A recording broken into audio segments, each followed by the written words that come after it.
So the Moto G Power 2026 edition has been out for a few days now, and this is a really polarizing device, mostly because we have the same processor, and of course we don't have wireless charging, but there are some other reasons why this device isn't too great. Now, I do like this device overall. I still think it's a solid device for $299, and I did make a video that I'll link down below about the 5 reasons I think you should buy this device, but in this video I'm going to be talking about the 5 reasons you may want to skip this device. Now again, I'm not saying this device is completely terrible. I'm just going to be talking about things that may be a buzzkill, or maybe one of those things that is no compromise for you. So if there's one of these things on these lists, let me know down below. And also, if you have your own reason to not pick up this device, leave it in the comment section down below. I would love to hear it. All right, everyone. So first and foremost, the most basic thing, no wireless charging on this device. Motorola says they actually went from 5,000 to 5,200 milliamps, which is going to give you not too much more percentage of battery, or not too many more minutes of battery, honestly, overall. So I've made my conclusion about this device when it comes to wireless charging. Yes, I would rather have the wireless charging on this device rather than have an extra 200 milliamps of battery on here.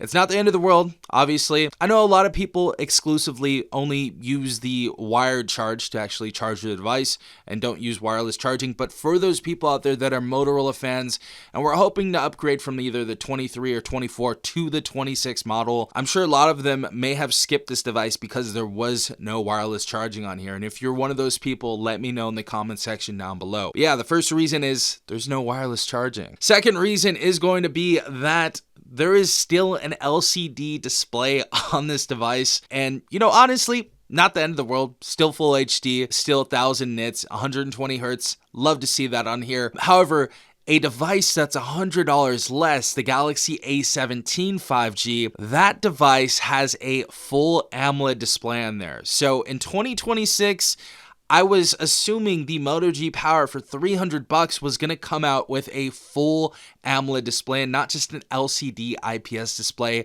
Honestly, kind of disappointing to see. It's not the end of the world, but I was disappointed. I was really hoping to see that this device, and honestly, I was thinking that this device was going to get an AMOLED display, so I was very sadly surprised. Next reason has to be the update policy on this device. As you guys know, the rumors seem to be true.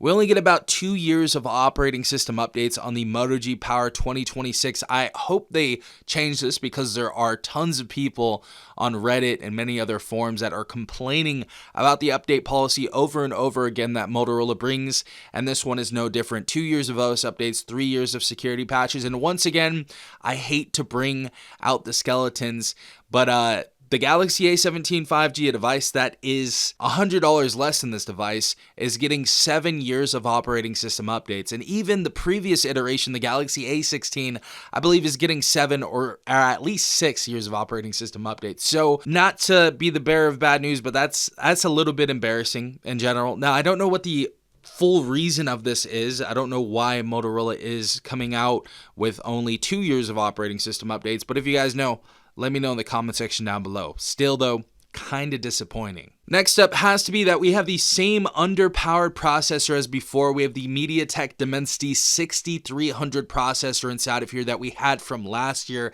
Motorola, we needed a new processor inside of here. There were a few new things that we got inside of here. We got the new Gorilla Glass 7i. We got a new front-facing camera, but that's essentially all we got on the Moto G Power 2026. Those are the only updates they made. Really crazy stuff. We have lack of upgrades on here, and I guess you can even argue to say that that's one of another reasons to not buy this device, especially if you have the previous iteration, is there's a lack of upgrades on here coming from the previous iteration. I was really hoping, though, we were going to get a more capable processor than the MediaTek 6300. I really don't have an issue with this processor, and I don't think most people will, especially if you're coming from a cheaper phone or another brand and you're just trying out Motorola for the first time. But honestly, not really too many upgrades to this phone, and the biggest one in general is we still have the MediaTek Dimensity 6300 that is actually on the cheaper little brother, the Moto G 2026, which honestly,